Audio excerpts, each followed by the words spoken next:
Welcome back to study network and foundation YouTube channel. ನಾವು ಈ ವಿಡಿಯೋದಲ್ಲಿ ಎಲೆಕ್ಟ್ರಿಸಿಟಿಯ ಪಾರ್ಟ್ 4 ವಿಡಿಯೋವನ್ನು ನೋಡೋಣ. ಇಂದಿನ ವಿಡಿಯೋಸ್ಗಳು ಮಾಡಿದ್ವಲ್ಲ, ಆ ವಿಡಿಯೋಸ್ಗಳಲ್ಲಿ ಅಪ್ ಟು ಪಾರ್ಟ್ 3 ಆಗಿರ್ಬೋದು, ನೆಕ್ಸ್ಟ್ ಮುಂದೆ ಮಾಡೋ ವಿಡಿಯೋಸ್ಗಳಲ್ಲೂ ಸಹ ನಿಮಗೇನಾದ್ರು ಡೌಟ್ಸ್ಗಳಿದ್ರೆ ಕಮೆಂಟ್ ಬಾಕ್ಸ್ ಆನ್ ಆಗಿರುತ್ತೆ. ನೀವು ಕಮೆಂಟ್ ಮಾಡಿದ್ರೆ ಸಾಕು, ನಾವು ರಿಪ್ಲೈಯನ್ನು ಕೊಡ್ತೀವಿ. ಆ ಒಂದು ನಿಮ್ಮ ಡೌಟ್ಸ್ಗಳಿಗೆ ನಾವು ಸೊಲ್ಯೂಷನ್ ಅಥವಾ ಆನ್ಸರ್ಸ್ಗಳನ್ನು ಕೊಡ್ತಾ ಹೋಗ್ತೀವಿ.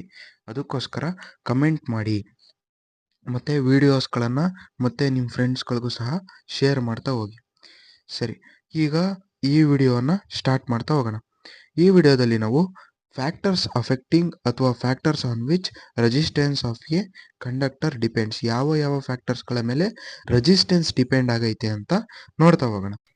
ಇಲ್ಲೊಂದು ಸಣ್ಣ ಆಕ್ಟಿವಿಟಿಯನ್ನು ಕೊಟ್ಟಿದ್ದಾರೆ. ಈ ಆಕ್ಟಿವಿಟಿಯನ್ನು ನೋಡೋಣ.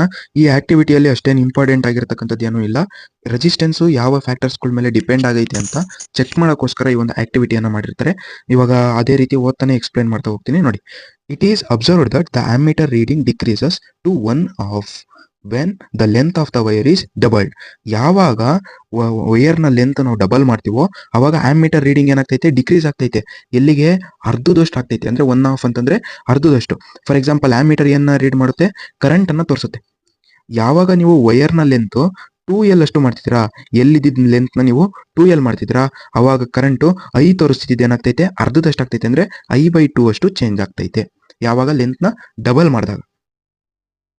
ನೋಡಿ, the ammeter reading is increases when a thicker wire of the same material and the same length is used in the circuit.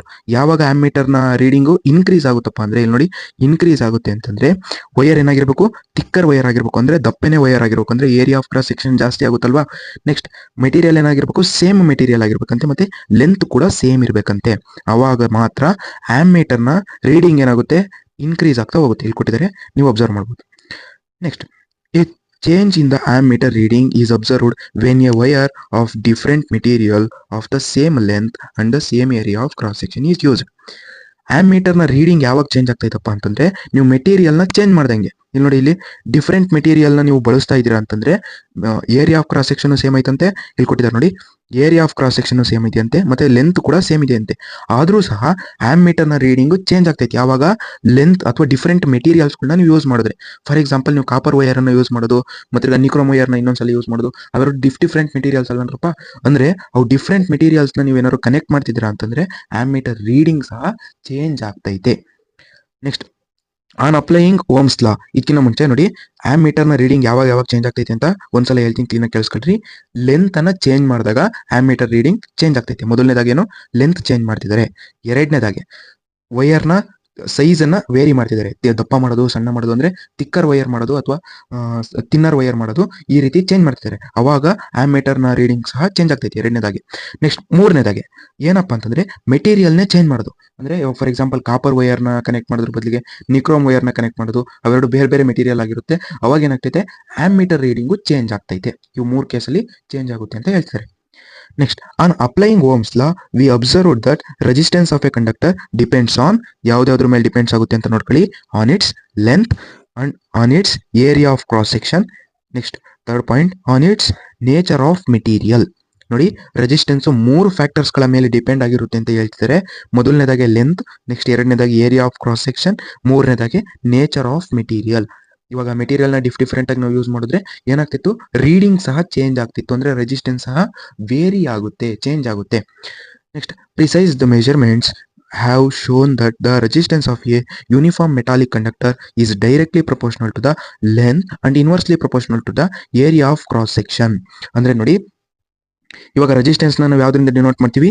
Capital R ಇಂದ ಡಿನೋಟ್ ಮಾಡ್ತೀವಿ. ಇವಾಗ ಇದೇ ರೆಸಿಸ್ಟೆನ್ಸ್ ಏನಾಗ್ತಿದೆ ಅಂತೆ? ಡೈರೆಕ್ಟ್ಲಿ ಪ್ರಪೋರ್ಷನಲ್ ಆಗೈತಂತೆ. ಯಾವುದಕ್ಕೆ? ಲೆಂತ್ಗೆ. ಲೆಂತ್ನ ನಾವು ಎಲ್ಲಿಂದ ರೆಪ್ರೆಸೆಂಟ್ ಮಾಡ್ತೀವಿ? ರೆಸಿಸ್ಟೆನ್ಸು ಡೈರೆಕ್ಟ್ಲಿ ಪ್ರಪೋರ್ಷನಲ್ ಆಗೈತೆ. ಯಾವುದಕ್ಕೆ? ಲೆಂತ್ಗೆ. ಅದೇ ರೀತಿ ಅದೇ ರೆಸಿಸ್ಟೆನ್ಸ್, ಈ R ಇದೆಯಲ್ಲ ರೆಸಿಸ್ಟೆನ್ಸು, ಇದು ಇನ್ವರ್ಸ್ಲಿ ಪ್ರಪೋರ್ಷನಲ್ ಆಗೈತಂತೆ. ಇನ್ವರ್ಸ್ಲಿ ಅಂತಂದ್ರೇನು? ನಾವು 1/, ಅಂತ ಬರಿತೀವಿ ಅಂತ ಹಿಂದಿನ ವಿಡಿಯೋದಲ್ಲಿ ಹೇಳಿದ್ದೀನಿ. 1/, ಏನಾಗ್ತಿದೆ? ಏರಿಯಾ ಆಫ್ ಕ್ರಾಸ್ ಸೆಕ್ಷನ್ ಆಗೈತಿ. ಅಂದರೆ ಏರಿಯಾ ಆಫ್ ಕ್ರಾಸ್ ಸೆಕ್ಷನ್ ನೀವು ಇನ್ಕ್ರೀಸ್ ಮಾಡ್ತಾ ಹೋಗ್ತಾ ಇದ್ದೀರಾ ಅಂದರೆ ರೆಸಿಸ್ಟೆನ್ಸ್ ಏನಾಗುತ್ತೆ? ಡಿಕ್ರೀಸ್ ಆಗ್ತಾ ಹೋಗುತ್ತೆ. ಅದೇ ನೀವೇನಾದ್ರು ಲೆಂತನ್ನು ಇನ್ಕ್ರೀಸ್ ಮಾಡ್ತೀರಾ ಅಂದರೆ ರೆಸಿಸ್ಟೆನ್ಸ್ ಸಹ ಇನ್ಕ್ರೀಸ್ ಆಗ್ತಾ ಹೋಗುತ್ತೆ. ಇದು ನಿಮ್ಗೆ ಆಲ್ರೆಡಿ ಹಿಂದಿನ ವಿಡಿಯೋದಲ್ಲೇ ನೀವು ತಿಳ್ಕೊಂಡಿದ್ದೀರಾ. ಇದು ಎಲ್ರಿಗೂ ಕ್ಲಾರಿಟಿ ಸಿಕ್ಕೈತೆ ಅಂತ ನಾನು ಅನ್ಕೊಂತೀನಿ. ಇವಾಗ ನೆಕ್ಸ್ಟ್ ನೋಡಿ, ಎಲ್ಲೂ ಅವರು ಅದೇ ಮೆನ್ಷನ್ ಮಾಡಿದ್ದಾರೆ, ನೀವು ಅಬ್ಸರ್ವ್ ಮಾಡ್ಬೋದು. R is directly proportional to L and R is inversely proportional to the area of cross section. Next combining the equation. ಇವೆರಡನ್ನು ನಾವೇನಾದ್ರು ಕಂಬೈನ್ ಮಾಡಿದ್ವು ಅಂತಂದ್ರೆ ಯಾವ ರೀತಿ ಆಗುತ್ತಪ್ಪ ಅಂದ್ರೆ, ಇವೆರಡು ಕಂಬೈನ್ ಮಾಡಿ ಇವಾಗ ನೋಡಿ ಆರ್ ಕಾಮನ್ ಆಗಿದೆ, ಅದಕ್ಕೋಸ್ಕರ ನಾನು ಆರ್ ಅಂತ ಬರ್ಕೊಂತೀನಿ. Is directly proportional to the L and inversely proportional to the A. ಇದೇ ರೀತಿ ಚೇಂಜ್ ಆಗುತ್ತಲ್ವೇನಪ್ಪ ಈಕ್ವೇಷನ್, ಅವರು ಅದೇ ಕೊಟ್ಟಿದ್ದಾರೆ, ನೀವು ಅಬ್ಸರ್ವ್ ಮಾಡ್ಬೋದು. ನೆಕ್ಸ್ಟ್ ಇಲ್ಲಿ ನೋಡ್ರಿ, ಇಲ್ಲಿ ಮೆನ್ಷನ್ ಮಾಡಿದರೆ ನೀವು ಅಬ್ಸರ್ವ್ ಮಾಡ್ಬೋದು. R is directly proportional to L and inversely proportional to A. ಇವಾಗ ನನ್ನ ಪ್ರಪೋರ್ಷನಾಲಿಟಿ ಕಾನ್ಸ್ಟೆಂಟ್ ನ ತೆಗಿಬೇಕಂದ್ರೆ ಯಾವುದೋ ಒಂದು ಏನ ಅಪ್ಲೈ ಮಾಡ್ಬೇಕು, ನಾವು ಯಾವುದೋ ಒಂದು ಕಾನ್ಸ್ಟೆಂಟ್ ಅನ್ನ ಅಪ್ಲೈ ಮಾಡಬೇಕು. ನಾನು ಹಿಂದಿನ ವಿಡಿಯೋದಲ್ಲಿ ಓಮ್ಸ್ ಲಾನ ಎಕ್ಸ್ಪ್ಲೈನ್ ಮಾಡ್ಬೇಕಾದ್ರೆ ನಾನು ಹೇಳಿದ್ದೆ.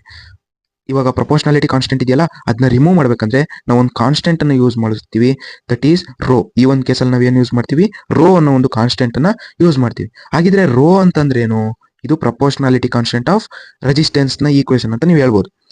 ಆದ್ರೆ ಇದೊಂದು ರೋ ಇದೆಯಲ್ಲ, ಇದು ರೆಸಿಸ್ಟಿವಿಟಿ ಅಂತ ನಾವು ಕರಿತೀವಿ. ಇವಾಗ ನೆಕ್ಸ್ಟ್ ರೆಸಿಸ್ಟಿವಿಟಿ ಅಂದ್ರೆ ಏನು ಅಂತ ತಿಳ್ಕೊಳ್ಳೋಣ.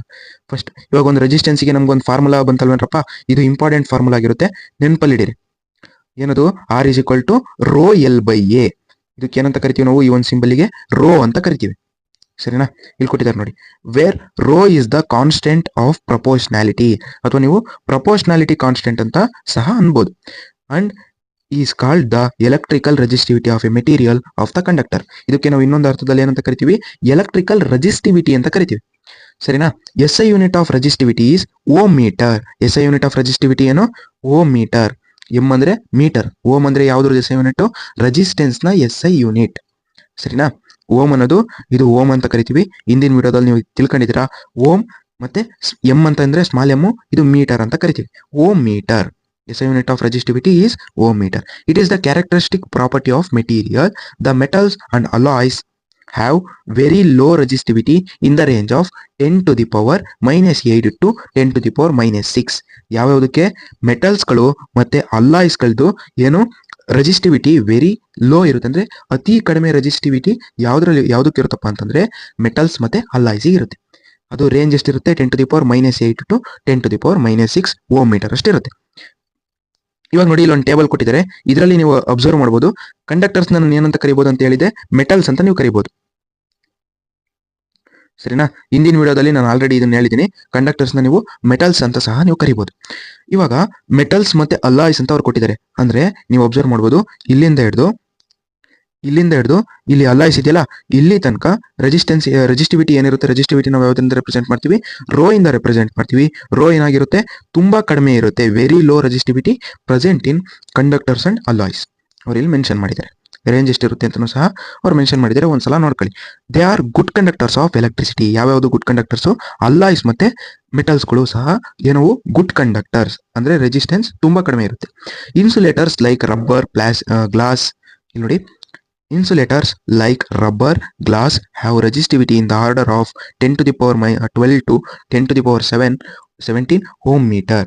ಇನ್ಸುಲೇಟರ್ಸ್ ಎಲ್ಲಿವರೆಗೂ ಇರುತ್ತೆ ರೇಂಜು ರೆಸಿಸ್ಟಿವಿಟಿದು, 10 to the power 12 to 10 to the power 17 ಇರುತ್ತೆ. ಇನ್ಸುಲೇಟರ್ಗೆ ಎಕ್ಸಾಂಪಲ್ ಏನು, ರಬ್ಬರ್, ಗ್ಲಾಸ್. ಸರಿನಾ, ಇಲ್ಲಿ ನೀವು ಇನ್ಸುಲೇಟರ್ಗೂ ಸಹ ಅಬ್ಸರ್ವ್ ಮಾಡ್ಬೋದು. ಇಲ್ಲಿ ಕೊಟ್ಟಿದ್ದಾರೆ ನೋಡಿ ಇನ್ಸುಲೇಟರ್ಸ್ ಅಂತ. ಇನ್ಸುಲೇಟರ್ಸ್ ಅಲ್ಲಿ ಯಾವಾಗ ಕೊಟ್ಟಿದ್ದಾರೆ, ಗ್ಲಾಸು, ಹಾರ್ಡ್ ರಬ್ಬರು, ಈ ರೀತಿ ಬೇರೆ ಬೇರೆವನ್ನೆಲ್ಲ ಕೊಟ್ಟಿದ್ದಾರೆ. ಇದ್ರ ರೇಂಜ್ ಸಹ ನೀವು ಅಬ್ಸರ್ವ್ ಮಾಡ್ಬೋದು ಇಲ್ಲಿ. ಸರಿನಾ, ನೋಡಿ ಅವರು ಎಷ್ಟು ಕೊಟ್ಟಿದ್ದಾರೆ range, 10 to the power 12 to 10 to the power 17 ohm metre. Both the resistance and resistivity of a material varies with temperature. ನೀವು ನಾನು ಹಿಂದೆ ಹೇಳ್ದೆ, ಏನಂತ ಹೇಳ್ದೆ, ರೆಸಿಸ್ಟೆನ್ಸು ಯಾವ್ಯಾವ್ದ್ರ ಮೇಲ್ಗಡೆ ಡಿಪೆಂಡ್ ಆಗೈತೆ ಅಂತ. ಇಲ್ಲಿ ನೀವು 3 ಫ್ಯಾಕ್ಟರ್ಸ್ಗಳನ್ನ ಅಬ್ಸರ್ವ್ ಮಾಡಿದ್ರಿ. ಮೊದಲನೇದು ಲೆಂತ್, ಎರಡನೇದು ಏರಿಯಾ ಆಫ್ ಕ್ರಾಸ್ ಸೆಕ್ಷನ್, ಮೂರನೇದು ನೇಚರ್ ಆಫ್ ಮೆಟೀರಿಯಲ್. ಆದ್ರೆ ನಾಲ್ಕನೇದು ಇನ್ನೊಂದು ರೆಸಿಸ್ಟೆನ್ಸ್ ಡಿಪೆಂಡ್ ಆಗೈತೆ, ದಟ್ ಈಸ್ ಟೆಂಪರೇಚರ್. ಇದನ್ನು ಸಹ ನೀವು ಎಕ್ಸಾಮ್ ಅಲ್ಲಿ ಕೇಳಿದ್ರೆ ಬರಿಬಹುದು. ರೆಸಿಸ್ಟೆನ್ಸ್ ಯಾವ್ದಾವ್ದ್ರ ಮೇಲೆ ಡಿಪೆಂಡ್ ಆಗೈತೆ ಅಂತ ನೀವು ಕ್ವಶನ್ ಕೇಳಿದ್ರೆ ಎಕ್ಸಾಮ್ ಅಲ್ಲಿ ನೀವು 4 ಪಾಯಿಂಟ್ ಅನ್ನ ಬರಿಬಹುದು. Length, area of cross section, nature of material, ನಾಲ್ಕನೇದು temperature. Temperature both resistance and resistivity ಎರಡೂ ಸಹ ಟೆಂಪರೇಚರ್ ಮೇಲೆ ಡಿಪೆಂಡ್ ಆಗಿರುತ್ತೆ. ಇವಾಗ ನೀವು ಟೆಂಪರೇಚರ್ ಅನ್ನ ಇನ್ಕ್ರೀಸ್ ಮಾಡ್ತಿದ್ದೀರಾ ಅಂತಂದ್ರೆ ರೆಸಿಸ್ಟೆನ್ಸ್ ಮತ್ತೆ ರೆಸಿಸ್ಟಿವಿಟಿ ಎರಡೂ ಸಹ ಚೇಂಜ್ ಆಗುತ್ತೆ. ಇದಿಷ್ಟು ನಿಮಗೆ ಗೊತ್ತಾಯ್ತು. ದ ಟೇಬಲ್ 11.2 ಅಂತಂದ್ರೆ ಏನು, ಇಲ್ಲಿ ಕೊಟ್ಟಿದಾರಲ್ಲ, ಇದೇ ಟೇಬಲ್ 11.2. ಇದರಲ್ಲಿ ಅಟ್ 20 ಡಿಗ್ರಿ ಸೆಲ್ಸಿಯಸ್ ಅಲ್ಲಿ ಟೆಂಪರೇಚರ್ ಒಂದು ಮೆನ್ಷನ್ ಮಾಡಿದ್ದಾರೆ, ನೀವು ಅಬ್ಸರ್ವ್ ಮಾಡ್ಬೋದು. ಇಷ್ಟು 20 ಡಿಗ್ರಿ ಸೆಲ್ಸಿಯಸ್ ಅಲ್ಲಿ ಈ ಒಂದು ಎಲ್ಲವಕ್ಕೂ ಮೆಟೀರಿಯಲ್ಸ್ಗಳಿಗೆ ಎಷ್ಟೆಷ್ಟು ರೆಸಿಸ್ಟಿವಿಟಿ ಇರುತ್ತೆ ಅಂತ ಅವ್ರು ಮೆನ್ಷನ್ ಮಾಡಿದ್ದಾರೆ. ಎಷ್ಟು ಡಿಗ್ರಿ ಸೆಲ್ಸಿಯಸ್ ಅಲ್ಲಿ, 20 ಡಿಗ್ರಿ ಸೆಲ್ಸಿಯಸ್ ಅಲ್ಲಿ. ನೆಕ್ಸ್ಟ್ ಇವಾಗ ನೋಡಿ, reveals that the resistivity of alloy is generally higher than that of constituent metals. ಇಲ್ಲಿ ನೋಡ್ರಿ, ರೆಸಿಸ್ಟಿವಿಟಿ ಏನ್ ಹೇಳ್ತಿದ್ದಾರೆ, ಅಲ್ಲಾಯ್ಸ್ಗಳದ್ದು ಜನರಲಿ ಜಾಸ್ತಿ ಇರುತ್ತಂತೆ. ಯಾವ್ದಕ್ಕೆ ಕಂಪೇರ್ ಮಾಡಿದ್ರೆ, ಮೆಟಲ್ಸ್ಗಳಿಗೆ ಕಂಪೇರ್ ಮಾಡಿದ್ರೆ ಅಲ್ಲಾಯ್ಸ್ ಅಲ್ಲಿ ರೆಸಿಸ್ಟಿವಿಟಿ ಜಾಸ್ತಿ ಇರುತ್ತಂತೆ. ನೀವು ಸಿಂಪಲ್ ಆಗಿ ಹೇಳೋದಾದ್ರೆ, ಇವಾಗ ನೋಡ್ರಿ, ಇವಾಗ ನಾವು ಡೌನ್ವರ್ಡ್ ಮೂವ್ ಆಗ್ತಿದ್ರೆ, ಅಂದ್ರೆ ಈ ಡೈರೆಕ್ಷನ್ ಅಲ್ಲಿ ಮೂವ್ ಆಗ್ತಿದ್ರೆ ಏನಾಗ್ತಿದ್ಯಪ್ಪ ಅಂತಂದ್ರೆ ರೆಸಿಸ್ಟಿವಿಟಿ ರೋ ಏನಾಗ್ತಿದೆ, ಇನ್ಕ್ರೀಸ್ ಆಗ್ತಾ ಹೋಗ್ತೈತಿ. ಸರಿನಾ? ಅಂದ್ರೆ ಇವಾಗ ಕಂಡಕ್ಟರ್ಸಿಗಿಂತ ಈ ಒಂದು ಕಂಡಕ್ಟರ್ಸಿಗಿಂತ ಅಲ್ಲಾಯ್ಸ್ ಅಲ್ಲಿ ಜಾಸ್ತಿ ರೆಸಿಸ್ಟಿವಿಟಿ ಐತೆ. ವೆನ್ ಕಂಪೇರ್ ಟು ಅಲ್ಲಾಯ್ಸ್, ಇನ್ಸುಲೇಟರ್ಸ್ ಅಲ್ಲಿ ಜಾಸ್ತಿ ರೆಸಿಸ್ಟಿವಿಟಿ ಐತೆ. ಅಂದ್ರೆ ಡೌನ್ವರ್ಡ್ಸ್ ನಾವು ಮೂವ್ ಆದಂಗೆ ಏನೋ ರೆಸಿಸ್ಟಿವಿಟಿ ಇನ್ಕ್ರೀಸ್ ಆಗ್ತಾ ಹೋಗ್ತೈತೆ. ಇದೇ ಅಲ್ಲಿ ಎಕ್ಸ್ಪ್ಲೈನ್ ಮಾಡಿರೋದು. ಸರಿನಾ? ಕಾನ್ಸ್ಟಿಟ್ಯೂಯೆಂಟ್ ಮೆಟಲ್ಸ್ ಅಂತಂದ್ರೆ, ಇವಾಗ ಅಲ್ಲಾಯ್ಸ್ ಅಲ್ಲಿ ಹೇಳ್ಬೇಕಾದ್ರೆ ಹೇಳ್ತೀನಿ. ಇಲ್ಲಿ ನೋಡ್ರಿ, ಇಲ್ಲಿ ಅಲ್ಲಾಯ್ಸ್ ಅಂತ ಇದೆಯಲ್ಲ, ಅಲ್ಲಾಯ್ಸ್ ಅಂತಂದ್ರೆ ಮೆಟಲ್ಸ್ ಅಂದ್ರೆ ಎಲ್ರಿಗೂ ಗೊತ್ತು, ನಾನ್ ಮೆಟಲ್ಸ್ ಅಂದ್ರೆ ಎಲ್ರಿಗೂ ಗೊತ್ತು. ಅಲ್ಲಾಯ್ಸ್ ಅಂದ್ರೆ ಒಂದಕ್ಕಿಂತ ಜಾಸ್ತಿ ಮೆಟಲ್ಸ್ಗಳು ಮಿಕ್ಸ್ ಮಾಡಿದ್ರೆ ನಾವು ಅಲ್ಲಾಯ್ಸ್ ಅನ್ನ ಪ್ರಿಪೇರ್ ಮಾಡ್ಬೋದು. ಫಾರ್ ಎಕ್ಸಾಂಪಲ್ ಇಲ್ಲಿ ನೋಡಿ, ಕಾನ್ಸ್ಟ್ಯಾಂಟಿನ್ ಅನ್ನೋ ಒಂದು ಏನೋ ಅಲ್ಲಾ ಇದೆ. ಇಲ್ಲಿ ನೀವು ಅಬ್ಸರ್ವ್ ಮಾಡ್ಬೋದು, ಕಾನ್ಸ್ಟ್ಯಾಂಟಿನ್ ಅನ್ನೋ ಒಂದು ಅಲ್ಲಾ ಇದೆ. ಈ ಅಲ್ಲಾಯಲ್ಲಿ ನಾನು ಏನಂತ ಹೇಳಿದೆ, ಅಲ್ಲಾಯ್ ಅಂದ್ರೆ 2-3 ಮೆಟಲ್ಸ್ಗಳು ಮಿಕ್ಸ್ ಆಗಿರೋದಕ್ಕೆ ನಾವು ಅಲ್ಲಾಯ್ ಅಂತ ಕರಿತೀವಿ. ಇವಾಗ ಯಾವ್ದಾವ್ದು ಮಿಕ್ಸ್ ಆಗಿದೆ ಮೆಟಲ್, ಕಾಪರ್ ಮತ್ತೆ ನಿಕಲ್ ಅನ್ನೋ ಒಂದು 2 ಮೆಟಲ್ಸ್ಗಳು ಮಿಕ್ಸ್ ಆಗೈತೆ. ಯಾವ್ದ್ರಲ್ಲಿ? ಕಾನ್ಸ್ಟ್ಯಾಂಟಿನ್ ಅಲ್ಲಿ. ನೆಕ್ಸ್ಟ್ ಎರಡನೇದು ಯಾವ್ದು ಕೊಟ್ಟಿದ್ದಾರೆ, ಅಲ್ಲಾಯಿ ಮ್ಯಾಂಗನೀನ್ ಅನ್ನೋ ಒಂದು ಅಲ್ಲಾಯನ್ನ ಕೊಟ್ಟಿದ್ದಾರೆ. ಇದರಲ್ಲಿ ಯಾವ್ಯಾವ್ದು ಮಿಕ್ಸ್ ಆಗೈತೆ? ಕಾಪರ್, ಮ್ಯಾಂಗನೀಸ್ ಮತ್ತೆ ನಿಕಲ್. ಇವು ಮೂರು ಮೆಟಲ್ಸ್ಗಳನ್ನ ಮಿಕ್ಸ್ ಮಾಡಿ ಪ್ರಿಪೇರ್ ಆದ್ರೆ ಅದಕ್ಕೆ ನಾವು ಮ್ಯಾಂಗನೀನ್ ಅಂತ ಕರಿತೀವಿ. ಅದೇ ರೀತಿ ನಿಕ್ರೋಮ್ ನ ಅಬ್ಸರ್ವ್ ಮಾಡಿ, ಹಿಂದಿನ ವಿಡಿಯೋದಲ್ಲಿ ನಾನು ಹೇಳಿದ್ದೆ ಅಲ್ವಾ, ನಿಕ್ರೋಮ್ ಅಂತ ಇದೆ, ನೆಕ್ಸ್ಟ್ ವಿಡಿಯೋದಲ್ಲಿ ನಾನು ಹೇಳ್ತೀನಿ ಅಂತ. ಇಲ್ಲಿ ಬಂದಿದೆ ನೋಡಿ, ನಿಕ್ರೋಮ್ ಅಂತಂದ್ರೆ ಇದೊಂದು ಅಲ್ಲಾಯಿ. ಇದು ಯಾವ್ದಾವ್ದು ಮೆಟಲ್ಸ್ ಗಳಿಂದ ಮೇಡಪ್ ಆಗಿರುತ್ತಪ್ಪ ಅಂದ್ರೆ ನಿಕಲ್, ಕ್ರೋಮಿಯಂ, ಮ್ಯಾಂಗನೀಸ್ ಅಂಡ್ ಐರನ್. ಇವು 4 ಮೆಟಲ್ಸ್ಗಳನ್ನ ಮಿಕ್ಸ್ ಮಾಡಿ ಪ್ರಿಪೇರ್ ಮಾಡೋದೇನ ನಿಕ್ರೋಮ್ನ. ಸರಿನಾ? 3 ಅಲ್ಲಾಯಿನ ಕೊಟ್ಟಿದ್ದಾರೆ. ಇದು ಯಾವ್ಯಾವ ಮೆಟಲ್ಸ್ಗಳಿಂದ ಪ್ರಿಪೇರ್ ಮಾಡ್ಬೋದು, ಮಿಕ್ಸ್ ಮಾಡಿದ್ರೆ ಪ್ರಿಪೇರ್ ಆಗುತ್ತೆ ಅಂತ ನೀವು ನೆನಪಲ್ಲಿ ಇಟ್ಕೊಳ್ಳಿ ಸಾಕು. ಇವಾಗ ಅಲ್ಲಾಯ್ಸಿಗಿಂತ ಕಂಡಕ್ಟರ್ಸ್ದು ತುಂಬಾ ಕಡಿಮೆ ರೆಸಿಸ್ಟಿವಿಟಿ ಇರುತ್ತೆ. ಇದೆಲ್ಲರೂ ಆಲ್ರೆಡಿ ತಿಳ್ಕೊಂಡಿದ್ದೀರಾ. ಅವ್ರು ಇಲ್ಲಿ ಮೇಲ್ಗಡೆನೂ ಸಹ ಅವ್ರು ಮೆನ್ಷನ್ ಮಾಡಿದ್ದಾರೆ. ಅಲ್ಲಾಯ್ಸ್ ಡು ನಾಟ್ ಆಕ್ಸಿಡೈಸ್ ಅಥವಾ burn readily at high temperatures. High ಟೆಂಪರೇಚರ್ಸ್ಗಳಲ್ಲಿ ಅಲ್ಲಾಯ್ಸು ಬೇಗ ಆಕ್ಸಿಡೈಸ್ ಆಗಲ್ಲ ಅಥವಾ ಬರ್ನ್ ಆಗಲ್ಲ, ಉರಿದೋಗಲ್ಲ ಹೈ ಟೆಂಪರೇಚರ್ಸ್ಗಳಲ್ಲಿ. ಸರಿನಾ? Next, for this reason they are commonly used in electrical heating devices like electrical iron, toasters etcetera. ನಾವಿವಾಗ ಮನೇಲಿ ಐರನ್ ಬಾಕ್ಸ್ ನ ಯೂಸ್ ಮಾಡ್ತೀವಲ್ವಾ, ಮತ್ತೆ ಟಾಯ್ಸ್ಟರ್ಸ್ ನ ಯೂಸ್ ಮಾಡ್ತೀವಿ. ಟಾಯ್ಸ್ಟರ್ಸ್ ಅಂದ್ರೆ ಬ್ರೆಡ್ ಪ್ರಿಪೇರ್ ಮಾಡಕ್ಕೆ, ಬನ್ ಪ್ರಿಪೇರ್ ಮಾಡಕ್ಕೆ ಏನ್ ಮಾಡ್ತಾರೆ, ಯೂಸ್ ಮಾಡ್ತಾರೆ. ಇದೊಂದು ಟಾಯ್ಸ್ಟರ್ ನಂದು, ಎಲೆಕ್ಟ್ರಿಕಲ್ ಟಾಯ್ಸ್ಟರ್ ಅಂತ ಕರೀತಾರೆ. ಇವಾಗ ಈ ರೀತಿ ನಾವು ಹೀಟಿಂಗ್ ಡಿವೈಸಸ್ಗಳನ್ನ ಇದಾವಲ್ವಾ, ಆ ಡಿವೈಸಸ್ಗಳಿಗೆ ನಾವು ಏನ ಯೂಸ್ ಮಾಡ್ತೀವಪ್ಪ ಅಂದ್ರೆ ಅಲ್ಲಾಯ್ಸ್ಗಳನ್ನ ಯೂಸ್ ಮಾಡ್ತೀವಿ. Give the reason type of ಕ್ವಶನ್ಸ್ಗಳಲ್ಲಿ ನೀವೊಂದು ಇದ್ರ ಮೇಲ್ಗಡೆ ಕ್ವಶನ್ಸ್ ನ ಕೇಳ್ಬೋದು. ಏನದು? Why the alloys are used in electrical heating devices like electrical iron ಅಂತ ನಿಮಗೆ ಕ್ವಶನ್ ಕೇಳಿದ್ರೆ, ಕ್ವಶನ್ ಮತ್ತೊಂದ್ಸರಿ ಹೇಳ್ತೀನಿ, ಕ್ಲೀನ್ ಆಗಿ ಕೇಳಿಸ್ಕೊಳ್ಳಿ. Why alloys are used in electrical heating devices like electrical iron ಅಂತ ನಿಮಗೆ ಕ್ವಶನ್ ಕೇಳಿದ್ರೆ ನೀವು ಆನ್ಸರ್ ಏನ್ ಬರೀಬೇಕಪ್ಪ ಅಂದ್ರೆ, ಇಲ್ಲಿ ನೋಡಿ, ಅಲ್ಲಾಯ್ಸ್ ಡು ನಾಟ್ ಆಕ್ಸಿಡೈಸ್ ಅಥವಾ burn readily at high temperatures. High ಟೆಂಪರೇಚರ್ಸ್ಗಳಲ್ಲಿ ಅಲ್ಲಾಯ್ಸ್ಗಳು ಬೇಗ ಆಕ್ಸಿಡೈಸ್ ಆಗಲ್ಲ ಅಥವಾ ಆಕ್ಸಿಡೈಸೇ ಆಗಲ್ಲ. ಸರಿನಾ? ಆ ಕಾರಣಕ್ಕೋಸ್ಕರ ನಾವು ಏನ್ ಮಾಡ್ತೀವಪ್ಪ ಅಂತಂದ್ರೆ ಈ ಒಂದು ಎಲೆಕ್ಟ್ರಿಕಲ್ ಹೀಟಿಂಗ್ ಡಿವೈಸಸ್ಗಳಾಗಿ ನಾವು ಯೂಸ್ ಮಾಡ್ತೀವಿ. ಅದು ಎಲ್ಲೆಲ್ಲಿ? ಐರನ್ ಬಾಕ್ಸ್ ಅಲ್ಲಿ ಮತ್ತೆ ಟಾಯ್ಸ್ಟರ್ಸ್ಗಳಲ್ಲಿ ಯೂಸ್ ಮಾಡ್ತೀವಿ. Next, tungsten is used in most exclusive for filament of electric bulbs. Electric bulbs ಅಲ್ಲಿ ನಾವು ಯಾವ್ದನ್ನ ಯೂಸ್ ಮಾಡ್ತೀವಿ? ಟಂಗ್ಸ್ಟನ್ ಅನ್ನೋ ಒಂದು ಮೆಟಲ್ ಅನ್ನ ಯೂಸ್ ಮಾಡ್ತೀವಿ. ನೀವು ಪೀರಿಯಾಡಿಕ್ ಟೇಬಲ್ ಅಲ್ಲಿ W ಸಿಂಬಲ್ ಅಲ್ಲಿ ಇರತಕ್ಕಂತಹ ಮೆಟಲ್ ಅನ್ನ ನೀವು ಅಬ್ಸರ್ವ್ ಮಾಡ್ಬೋದು. ಅದು ಟಂಗ್ಸ್ಟನ್ ಅಂತ ಕರಿತೀವಿ. ಆ ಟಂಗ್ಸ್ಟನ್ ಅನ್ನೋದನ್ನ ನಾವು ಬಲ್ಬ್ಸ್ಗಳಲ್ಲಿ, ಇವಾಗ 200 ವ್ಯಾಟ್ ಇರತಕ್ಕಂತ ಬಲ್ಬ್ ನ ನೀವು ಅಬ್ಸರ್ವ್ ಮಾಡಿದ್ರೆ ಅಲ್ಲಿ ಒಳಗಡೆ ಒಂದು ಫಿಲಮೆಂಟ್ ಕಾಣಿಸ್ತಿರುತ್ತೆ. ಆ ಫಿಲಮೆಂಟ್ ನಾವು ಟಂಗ್ಸ್ಟನ್ ಇಂದ ಪ್ರಿಪೇರ್ ಮಾಡಿರ್ತೀವಿ. ನೆಕ್ಸ್ಟ್, ಯಾಕಪ್ಪ ಅದರಿಂದ ಪ್ರಿಪೇರ್ ಮಾಡ್ತೀವಪ್ಪ ಅಂದ್ರೆ ಮುಂದೆ ನಿಮಗೆ ಹೇಳ್ತೀನಿ. ಮೆಲ್ಟಿಂಗ್ ಪಾಯಿಂಟ್ ತುಂಬಾ ಕಡಿಮೆ ಇರುತ್ತೆ, ಅದಕ್ಕೋಸ್ಕರ ಅದನ್ನ ಯೂಸ್ ಮಾಡ್ತೀವಿ. Next, where the copper and aluminium are generally used for electrical transmission lines. ಯಾವ್ದ್ರಲ್ಲಿ? ಇವಾಗ ಮನೆಗಳಲ್ಲೆಲ್ಲ ನೀವು ನೋಡ್ಬೋದು, ವೈರಿಂಗ್ ಮಾಡಿರ್ತಾರಲ್ಲ, ಆ ವೈರಿಂಗ್ ಅಲ್ಲಿ ನಾವು ಕಾಪರ್ ವೈರ್ಸ್ ಗಳನ್ನ ಬಳಸಿರ್ತೀವಿ. ಮತ್ತೆ ಆಚೆ ಕಡೆ ನೀವು ಲೈಟ್ ಕಂಬಗಳಲ್ಲಿ ಏನು ಮೇನ್ಸ್ ವೈರ್ಸ್ ಗಳು ಪಾಸ್ ಆಗಿರ್ತಾವೋ ಅವೆಲ್ಲವೂ ಸಹ ಅಲ್ಯೂಮಿನಿಯಂ ವೈರ್ ಆಗಿರುತ್ತೆ. ಅವ್ರು ಅದೇ ಸಹ ಇಲ್ಲಿ ಹೇಳ್ತಿರೋದು. ಎಲೆಕ್ಟ್ರಿಕಲ್ ಟ್ರಾನ್ಸ್ಮಿಷನ್ ಲೈನ್ಸ್ ಗಳಾಗಿ ನಾವು ಯಾವ ಮೆಟಲ್ಸ್ ಗಳನ್ನ ಬಳಸ್ತಿದೀವಿ? ಕಾಪರ್ ಮತ್ತೆ ಅಲ್ಯೂಮಿನಿಯಂ ನ ಬಳಸ್ತಿದೀವಿ. ನೆಕ್ಸ್ಟ್, ಇವಾಗ ಇನ್ನೊಂದೇನಪ್ಪ ಅಂದ್ರೆ ಎಕ್ಸಾಂಪಲ್ ಪ್ರಾಬ್ಲಮ್ಸ್ಗಳು ಮತ್ತೆ ನ್ಯೂಮರಿಕಲ್ ಪ್ರಾಬ್ಲಮ್ಸ್ಗಳೆಲ್ಲ ಇದಾವಲ್ಲ, ಆ ಎಲ್ಲಾ ಪ್ರಾಬ್ಲಮ್ಸ್ಗಳನ್ನ ಸಹ ನಾವು ಒಂದೇ ಒಂದು ವಿಡಿಯೋದಲ್ಲಿ ನಿಮಗೆ ಎಲ್ಲಾ ಪ್ರಾಬ್ಲಮ್ಸ್ಗಳನ್ನ ಒಂದ್ ಕಡೆ ಸಾಲ್ವ್ ಮಾಡ್ಕೊಡ್ತೀವಿ. ಈ ಒಂದು ವಿಡಿಯೋಸ್ನ ಮಿಸ್ ಮಾಡಬೇಡಿ. ಯಾಕಪ್ಪ ಅಂದ್ರೆ ಫಿಸಿಕ್ಸ್ ಅಲ್ಲಿ ಎಲ್ಲರೂ ಮಿಸ್ ಆಗ್ತಿರೋದಲ್ಲಿ ನ್ಯೂಮರಿಕಲ್ಸ್ ಅಲ್ಲಿ ತಪ್ಪು ಮಾಡ್ತಿದ್ದೀರಾ, ಅದನ್ನ ತಿದ್ಕೊಳ್ಳಿ.